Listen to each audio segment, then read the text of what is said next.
Hello everyone, welcome back to my YouTube channel. In the previous video, as I have taken a challenge of creating something meaningful with Supabase.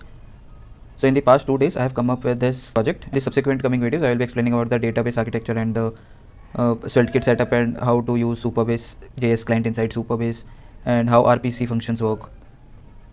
So let me just show you the project really quick. So this is the landing page. Here is nothing special to see. Then this is the in value from where the project is creating. So here I have not added authentication to it, so anyone can add anything onto their current location and can search messages nearby their current location. So let me just share something like, let's say this, let's dog out. Okay, and if I just press on send message, it will take in the location and will just push the message. So let's say I want to filter the messages that is within 10 meter of radius. So these are all the messages. I have been testing it out. So these all are the messages. The timestamp is wrong. We will correct it in a while.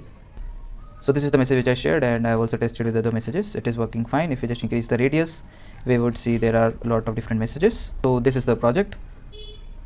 I hope you are excited. So in the upcoming subsequent videos, I will be explaining about how I created it, how the things are working in it, and how we are using Certkit and Supabase, and how the APIs are integrated.